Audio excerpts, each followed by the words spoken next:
Olá! Sejam muito bem-vindos ao Resgate de Jéssica.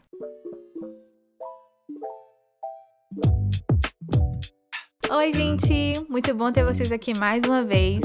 E no episódio de hoje eu decidi falar com vocês sobre dois dos temas que eu sou mais obcecada e tenho mais hiperfoco em aprender e falar e compartilhar sobre, que é o trauma e o apego seguro.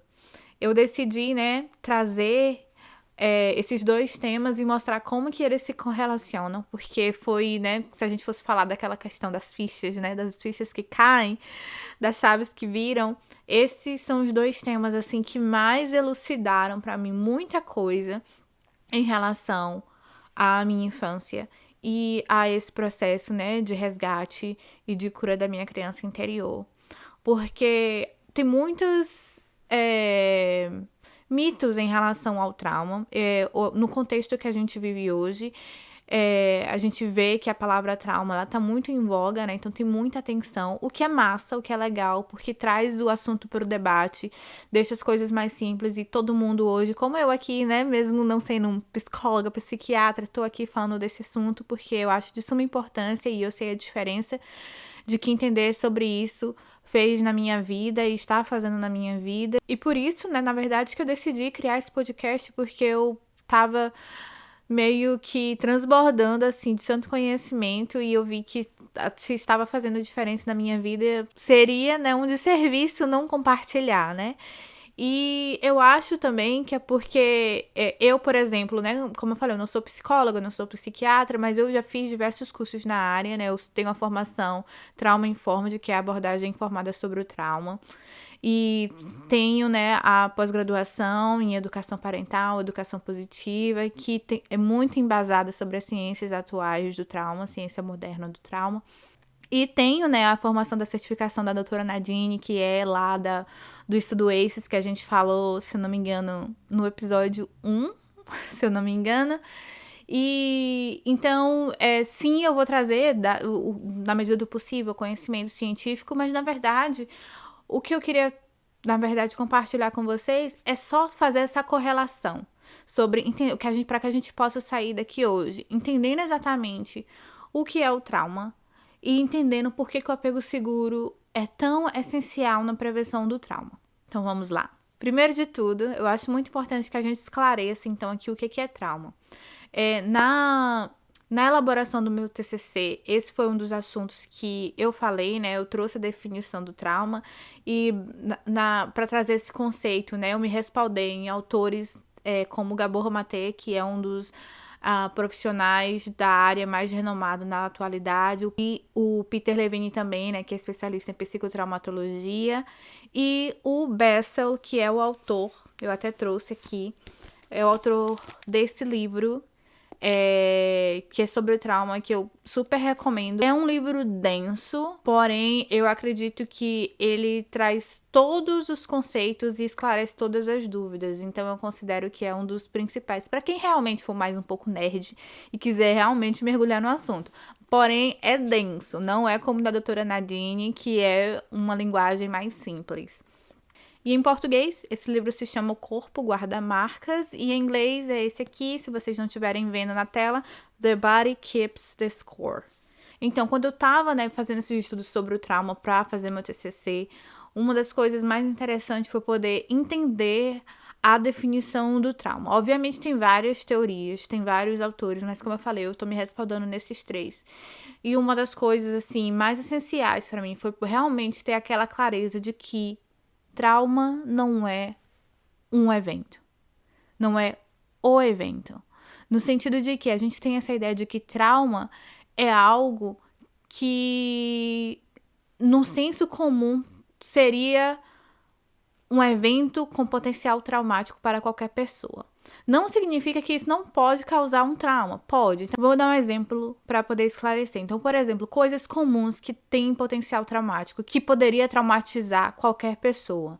Digamos, a morte, de uma pessoa querida, presenciar um crime, um abuso sexual, um abuso físico, estar em um ambiente de guerra. Então, todas essas coisas, ela têm um potencial traumático para qualquer pessoa, certo?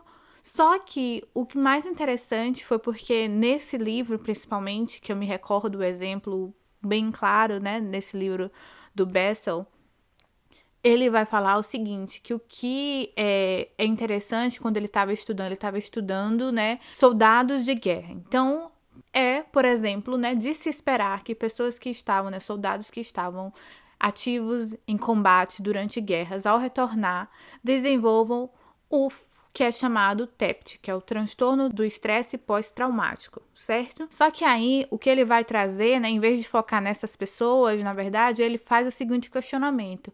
E aquelas outras pessoas que também experienciaram o terror da guerra, também estavam lá ativas, também estavam vivendo o tempo todo no seu modo de sobrevivência, né, no luta ou fuga ativo o tempo todo, mas ao retornarem para casa, né, ao final da guerra, elas têm a capacidade de retornar aos poucos à sua vida normal, sem experienciar esse transtorno, enquanto outros, né, desenvolvem esse transtorno e praticamente têm as suas vidas ali simplesmente focada nisso, até, né, obviamente, ter um tratamento e etc. Inclusive, ele também vai trazer alguns questionamentos em relação aos tipos de tratamento que essas pessoas recebem, né, ao retornar, que, no geral, não surte o efeito desejado, e ele também explica o porquê, né. Mas o nosso ponto aqui é tentar focar nesse questionamento. Não é interessante a gente pensar que, nossa, todas aquelas pessoas ali participaram desse mesmo evento com potencial traumático, mas umas desenvolvem o transtorno, ou seja, algumas estão traumatizadas ao retornarem para casa e outras não. E aí, conforme ele vai, né, discorrendo, né, sobre essa questão no livro, basicamente, a gente vai chegar, na verdade, a um insight de que essas pessoas, elas já estavam traumatizadas antes. Então, o que aconteceu lá na guerra foi o estopim, a gota d'água, mas elas já vinham de um processo de traumatização anterior a isso. E aí, conforme vamos lendo, vamos entendendo que tudo estava onde? Na infância. Na base, na infância. E até nesse livro ele vai falar, obviamente, gente, eu tô sendo aqui um pouco mais objetivo, porque o meu tema é trauma e apego seguro. Existem outras coisas que ele vai discorrendo sobre esses assuntos, mas o meu objetivo aqui é falar do apego seguro. Inclusive, nesse livro, ele tem um capítulo que ele fala sobre a teoria do apego seguro, ele cita também os estudos esses, tudo isso para poder demonstrar que a capacidade que a gente vai ter lá no futuro, na vida adulta, né, de lidar com um evento com um potencial traumático como esse, que é a guerra, depende muito da qualidade desse apego que a gente teve, né, com os nossos cuidadores na nossa infância. E aí, com base nisso, né, dentro desse meu TCC, eu criei até um diagrama visual. Um diagrama, inclusive, que me orgulha muito de ter feito, que mostra nessa ligação da qualidade do nosso vínculo com a nossa capacidade de lidar com traumas até na nossa vida adulta. Basicamente, o que ficou entendido juntando, né, esses estudos sobre traumas e os estudos e os estudos do apego seguro, para mim, quando eu fui fazer o meu TCC. O que ficou muito claro foi que a nossa resiliência, ou seja, essa nossa capacidade de lidar com esses eventos com potenciais traumáticos. Aí aqui, eventos potenciais traumáticos, entendam como esses eventos que eu citei inicialmente, né? Então, nesse diagrama, o que a gente tem no topo, né, são as situações estressoras na infância. Ou seja, qualquer situação que pode causar um estresse. E aqui, lembrando, estamos falando de crianças, então a gente tem que pensar eventos que possam ser estressores para a criança, mesmo que isso não seja para nós enquanto adultos. Então, pode ser eventos graves, sim, como os relacionados, como os listados nos estudos ACEs, né? Como a gente já falou, abuso, isso sim, isso são situações estressoras, sim. Abuso e violência física, a morte de alguém, são. Mas também outras situações estressoras no geral. E aí, a gente tem, né, embaixo, ligado a isso, a gente tem uma pergunta. Essa criança, ela possui ao menos um cuidador responsivo que atenda às suas necessidades? Então, a gente tem a situação estressora e embaixo tem essa pergunta. Se a resposta for sim, a gente constata que essa criança está em uma situação de apego seguro. Se a resposta for não, então vivemos um apego seguro. E aqui eu não quero entrar em detalhes em relação aos tipos de apego, mas vamos focar nisso. Se essa criança tem um adulto responsivo, então apego seguro. Se ela não tem, apego inseguro. E aí, dentro disso, a gente constata, então, o tipo de ambiente que essa criança está vivendo. Se ela tem um apego seguro, uma figura de apego seguro, ela vive em um ambiente de segurança emocional. Do outro lado, do apego inseguro, então, a gente constata que ela vive um ambiente de estresse tóxico, que é algo também muito falado, tanto nesse livro quanto no da Nadine, que a gente comentou um pouco brevemente no nosso primeiro episódio. Mas que é pauta aqui pra gente falar, tem que criar outro podcast só pra falar de estresse tóxico. Mas basicamente fica com essa ideia em mente de oposição, né? De um lado a gente tem segurança emocional, um ambiente de segurança emocional, do outro a gente tem um ambiente de estresse tóxico. Então, né, dentro desse contexto de apego seguro e segurança emocional, é que é construída a resiliência do ser humano. E do outro lado, é que é construído o trauma. E aqui, então, que fica possível da gente entender que o trauma em si não é o evento, né, que vai acontecer com a gente, mas é a nossa capacidade de lidar com aquele evento. E o Gabor Maté, ele fala até a forma como ele define o trauma não é tão famosa, porque tem uma bem famosa, né, que ele fala que o trauma não é o que acontece com você, mas é o que acontece dentro de você como resultado do que aconteceu com você. Eu também adoro essa definição, mas a definição que eu uso, né, no meu TCC, que é dele também, é uma que eu acho mais didática ainda, que ele fala que o trauma ele vem desse lugar. Deixa eu ver se eu acho exatamente como ele fala. Gabor Maté explica que o trauma ocorre quando uma pessoa vivencia eventos avassaladores ou situações que superem sua capacidade de compreensão, processamento e adaptação. Então, eu gosto muito dessa questão dele falar de que o evento supera, porque aí a gente consegue entender o porquê que as crianças são muito mais suscetíveis, né, a serem traumatizadas, porque vem desse lugar da nossa incapacidade de processar, de adaptar aquilo. Porque a gente está nessa fase da infância, a gente está em desenvolvimento. Então, a gente está vulnerável. Então, não requer muito para a gente, para algo ser considerado um trauma nesse sentido. Porque vai dessa nossa capacidade de processar. Um adulto emocionalmente inteligente, né? Porque, de novo, como a gente viu esse exemplo da guerra, então, obviamente, essas pessoas já vinham de um histórico. Então, mesmo elas sendo adultos, elas não conseguiram superar aquilo ali porque elas não construíram essa resiliência em sua infância, no decorrer de sua vida. Então, não é necessariamente questão de idade, mas a gente está falando aqui dessa questão da nossa vulnerabilidade. Por que enquanto criança, é mais importante, é crucial, é essencial, é urgente que a gente haja na prevenção do trauma. E aqui, de novo, vamos tentar contextualizar a prevenção do trauma enquanto ter essa figura de apego, porque como a gente tá vendo aqui nesse, não terminei o diagrama ainda, né? Mas como a gente já tá percebendo por aqui, o que a gente tá vendo é que essa figura de apego, ela é essencial nessa prevenção, mais do que o evento em si. E pense, gente, isso é na verdade, muito de dar um alívio mesmo. Porque imagine, se o trauma fosse realmente o evento em si, a gente estava fadado a viver uma vida em traumatização, porque a gente não tem como evitar os traumas, certo? A gente não tem como evitar as mortes que a gente vai presenciar, a gente não tem como evitar 100% existências de guerra, a gente não tem como evitar que algo de ruim aconteça com a gente. Então seria muito doído, muito triste se o evento, né, já fosse suficiente para que a gente vivesse uma vida traumatizada. Então, de certa forma, isso dá um alívio da gente saber que o evento em si ele não tem esse poder.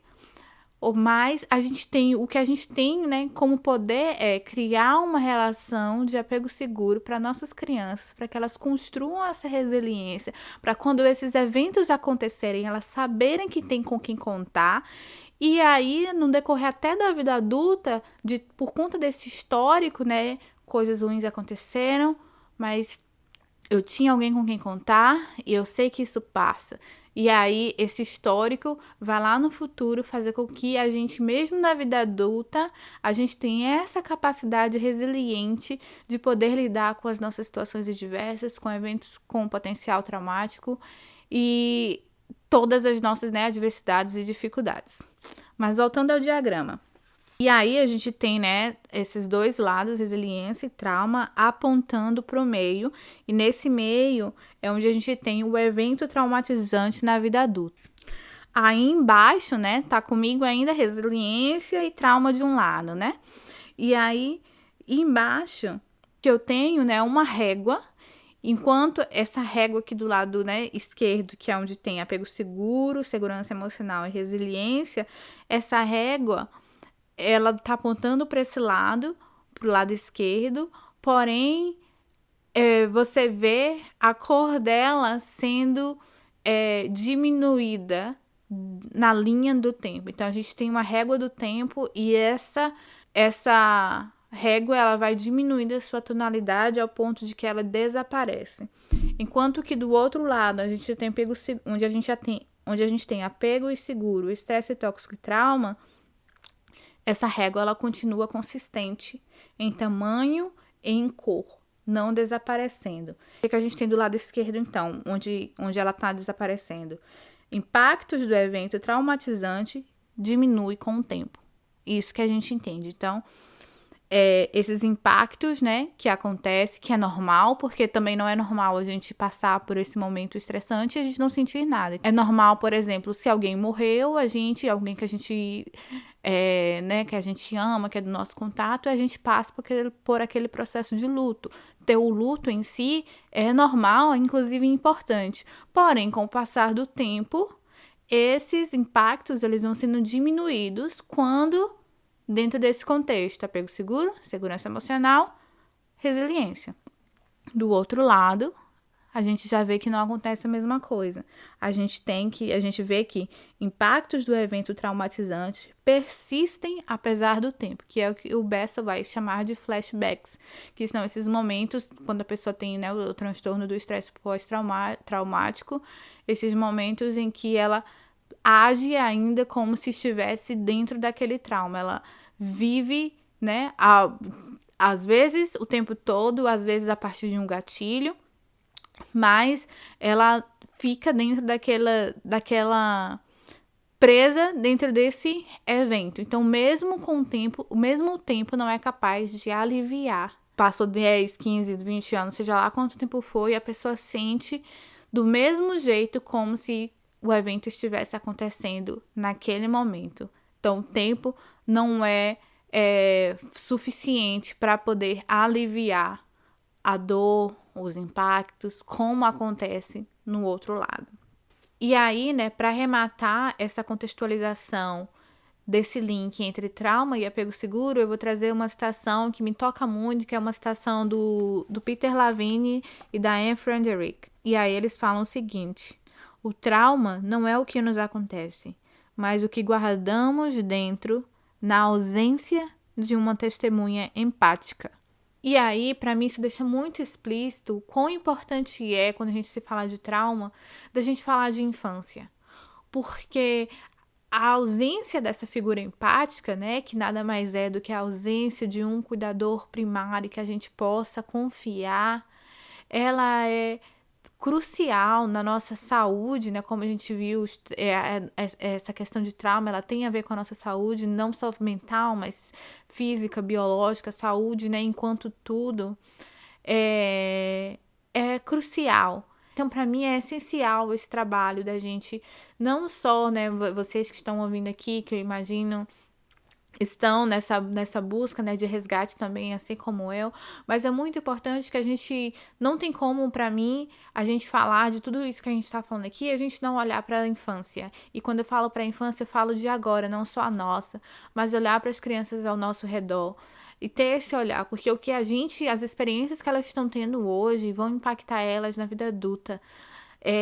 Da mesma forma como impactaram a nossa, né? Porque a gente está aqui hoje fazendo o trabalho que a gente está fazendo porque a gente está nessa busca de resgate, de cura, de tentar aliviar, né, o potencial negativo dessas experiências que aconteceram com a gente. Que, cara, é muito mais fácil a gente prevenir o trauma nesse sentido, né? Prevenir não o evento, porque, como eu falei, a gente não tem controle sobre o evento, a gente não tem como nos blindar da maldade, né? A gente não tem como nos blindar dos acidentes, a gente não tem como nos blindar de coisas ruins que possam nos acontecer, mas os resultados, né? Não só a longo prazo, mas a curto prazo, os resultados os impactos do trauma, é muito mais fácil a gente prevenir esses impactos do trauma do que nos curar, no sentido agora. Então, seria muito mais fácil se a gente tivesse lá na nossa infância tido uma figura empática, que a gente conseguisse ir de encontro quando a gente estivesse com um problema, quando a gente estivesse triste, quando a gente estivesse com raiva. Era muito mais fácil do que o que a gente está fazendo hoje, que é a gente tentar ir buscar no nosso passado, tentando cada dia mais estudar, melhorar. Seria muito mais fácil se a gente tivesse um cuidador primário lá na nossa infância, uma figura empática, né, como Peter Levine fala, se a gente tivesse um apego seguro, se a gente tivesse com quem contar nos nossas dores, quando a gente estava com raiva, quando a gente estava com triste, a gente tivesse permissão de ser quem a gente era, se não estivesse nos podados, a gente hoje não teria fazendo isso. E seria muito mais fácil, porque a gente simplesmente seria. Hoje a gente está aqui em busca de encontrar, de descobrir quem a gente é. E a gente não precisaria estar nessa busca, porque a gente simplesmente seria. E aí, dentro desse contexto, eu também quero trazer uma metáfora, né, que eu também coloquei no meu TCC, que eu acho muito importante, que foi baseada na explicação da Nadine, que a Nadine, ela vai falar, né, lá no livro dela, O Mal Profundo, ela fala dessa questão também do apego seguro enquanto, né, fator protetivo. E aí ela fala que o cuidador primário, ele tem essa função amortecedor. Ou seja, todas essas coisas... Então, vamos aqui dar um exemplo. Pegamos duas famílias, né? Duas situações similares, no sentido de que as coisas que aconteceram para essas duas crianças sejam as mesmas, no sentido de adversidade. Vamos imaginar que essas duas pessoas, por exemplo, sofreram abusos físicos. Essas duas pessoas sofreram, tiveram que lidar com a violência nos bairros onde elas moravam. Vamos colocar também que essas duas crianças também tiveram que lidar com a morte de um ente querido e de que essas duas crianças também tiveram alguém na família próximo a elas que estavam em cárcere, né, durante esse período. Então, teoricamente, estamos aqui duas crianças que vão ter no futuro, né, quando fizerem o teste ACEs, vão ter a mesma pontuação de ACE, certo? Então, baseado lá naquelas estatísticas que falamos no episódio 1, vamos dar a mesma pontuação para elas e, teoricamente, elas vão ter, né, a mesma porcentagem estatística para aquelas doenças lá que a gente listou, para aqueles resultados, para aquelas consequências no geral, certo? Só que aí o que a Nadine vai falar e que a gente está falando hoje também de apego seguro, ela fala de como que você ter, né, uma dessas crianças ter um cuidador primário em que ela se sinta segurança, em que ela tem essa construção de apego seguro, em que ela sabe que ela pode contar, esse apego, ele funciona como um amortecedor. E então, os danos que essa criança A, né, essa criança A que tem um apego seguro, vai ser muito menor do que a criança B, que, por exemplo, talvez não tenha um cuidador primário sintonizado com ela. E os motivos podem ser porque às vezes a gente fala dessa questão de apego seguro e as pessoas acham que às vezes a gente está julgando os pais, etc. As razões podem ser inúmeras. Às vezes a mãe, o pai também está lidando com outras coisas. Mas essa questão, pra gente nesse momento, é irrelevante. Porque o que a gente está falando é sobre o que aconteceu com a criança. E, no geral, gente, o que aconteceu com a criança também é resultado do que aconteceu na infância desses adultos também. E as avós, e os avós, entendeu? Então, por aí vai. Aqui é o assunto até para outro podcast, a gente falar sobre o trauma transgeracional, que eu também falo no meu TCC.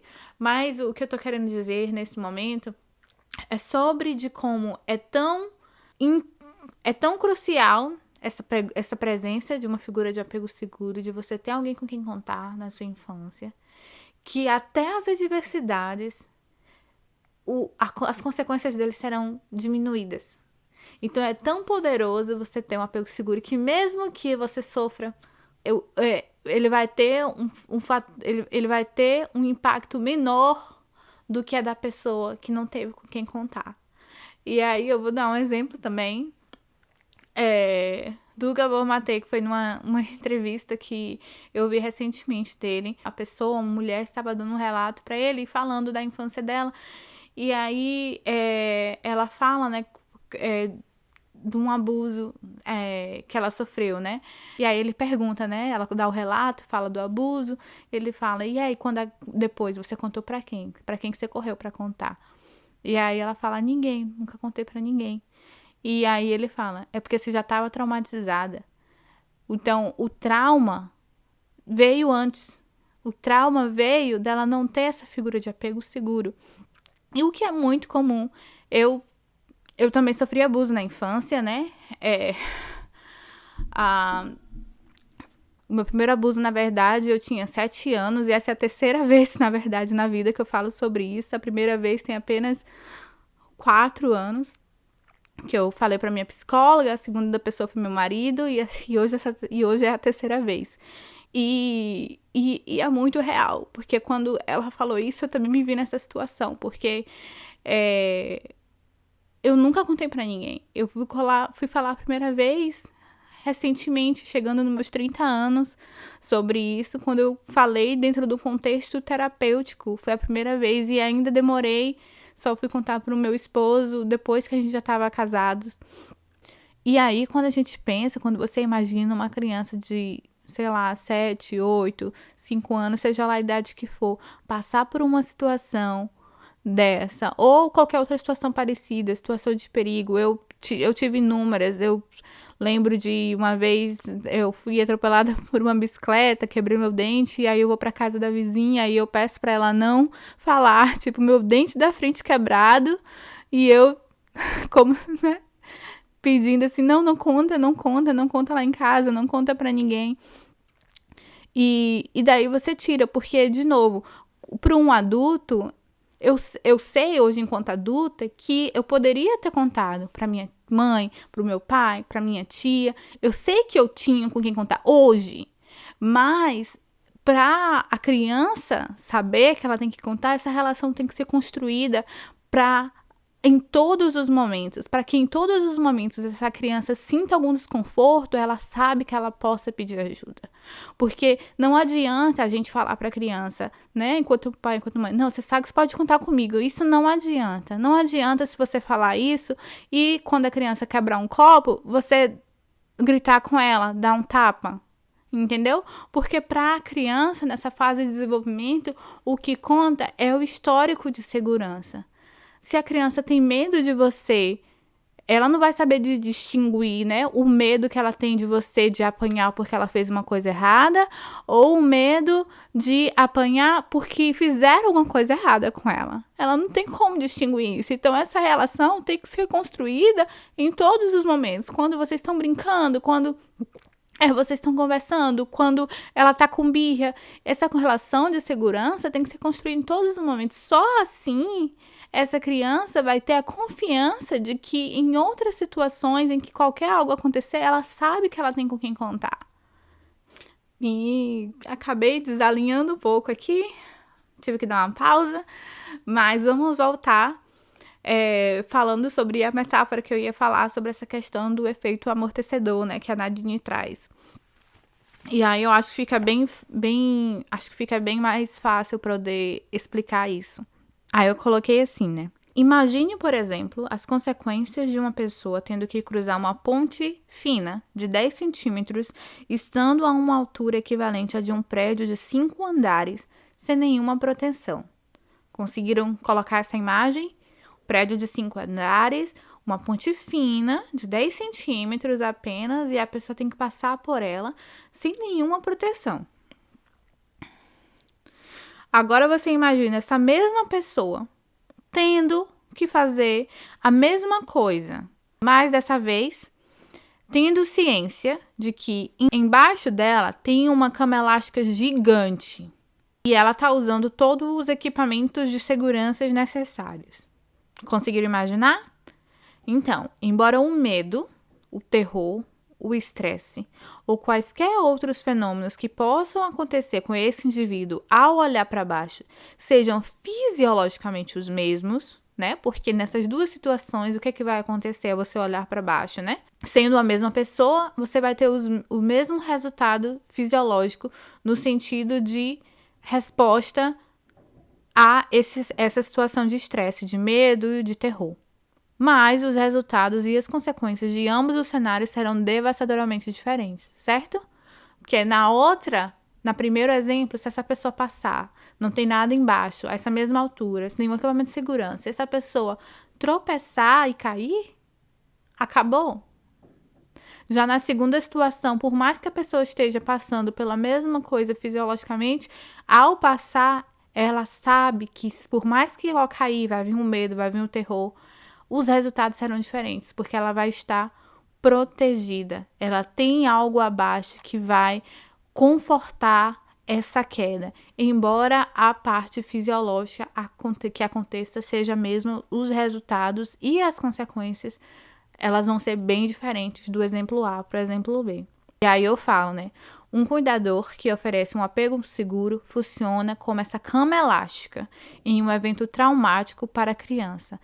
Esse cuidador ele tem o poder de amortecer essa queda. Embora essas duas quedas, né, sejam a mesma altura, a mesma ponte tenha 10 centímetros e etc., esse cuidador primário, né, essa cama elástica, ele tem o poder de confortar essa queda. E aí os resultados e as consequências serão bem diferentes da do primeiro cenário para quem não tem esse cuidador para confortar. E então, para mim, não tem como a gente falar atualmente, nos dias de hoje, a gente falar sobre trauma sem a gente falar na prevenção do trauma, que é a mais importante, crucial e que está mais disponível para todos que realmente têm interesse na prevenção de trauma, que é o quê? Construir uma relação de confiança, de segurança com as nossas crianças. Não permita que as nossas crianças, se você é mãe, se você é pai, não permita que a sua criança tenha medo de você. Não permita que a sua criança esconde algo de você. Não te conte as coisas. E vamos pensar, não é responsabilidade da criança. A criança, ela não tem, como eu já falei dos exemplos, por exemplo, é muito comum crianças que são abusadas quando elas não contam. E isso não tem a ver... e a criança, ela não tem como saber. O fato de você sentar e conversar e falar, se acontecer algo com você, me conta, não é suficiente. Essa relação tem que ser construída no dia a dia. A relação de confiança. Essa criança, o que acontece com ela se ela tira uma nota ruim na escola? O que acontece com ela se ela chega para te contar alguma coisa do dia dela? O que acontece com essa criança quando ela te chama para brincar, para sentar com ela para brincar? Como que você interage com a sua criança quando ela quebra alguma coisa? O que acontece com essa criança quando ela tá com raiva, tá chateada? Ela consegue ficar com raiva, consegue estar chateada perto de você? Ela consegue falar que tá triste? Ela recebe conforto nessas situações? O que acontece com essa criança quando ela faz algo de errado? Ela é punida? Ela é castigada? Ela leva surra? Ela apanha? Então, tudo isso é importante para a gente poder criar uma relação de apego seguro. Então, o meu desejo é que todas as crianças no mundo tenham pelo menos um cuidador primário que esteja sintonizado com as necessidades dela e que esteja e que ela saiba que ela possa confiar. E quando ela faça alguma coisa de errado, quando aconteça alguma coisa com ela, em vez de esconder, o primeiro instinto dela seja correr para poder contar para essa pessoa. Isso sim é o que vai fazer com que a gente previna os traumas. De novo, não é sobre o trauma enquanto evento, mas é o trauma enquanto esses impactos na nossa vida, porque o trauma em si é esperado. É a gente querer passar pela vida sem sofrer trauma, é a gente querer que nasça uma criança, né, nasça um bebê e ela passe a vida toda sem ter um arranhão, sem ter uma cicatriz, sem ter nada na pele. Então, é esperado, é normal, é ok, né, a gente passar pela vida e a gente ter decepções, ter dificuldades. A questão não é isso, porque muita gente fala sobre assim, mas a vida é isso mesmo, é isso mesmo. Mas a gente precisa construir resiliência para a gente poder lidar com esses traumas, lidar com essas adversidades de maneira que a gente consiga voltar para nossa homeostase, né? Que é esse estado de equilíbrio, esse estado de estar sintonizados com nós mesmos, esse estado de conforto interno, apesar das dificuldades, apesar das coisas ruins. Então, quando eu tô falando de trauma, que todas as vezes que vocês me ouvirem daqui por diante falar de trauma, eu tô falando dessa questão de estar traumatizada, não necessariamente do evento em si, porque os eventos, eles vão acontecer, faz parte da vida, né? Então, a gente, sim, a gente vai passar por eles, né? Mas a gente precisa ter essa resiliência. E para muitos isso não aconteceu na infância, então é hora da gente agora tomar as rédeas da situação, como é o meu caso, tomar as rédeas da situação e começar aos poucos construindo essa resiliência. Como eu já falei, né, na primeira vez, uma das coisas que me ajuda muito foi realmente começar a ter trabalhado com criança.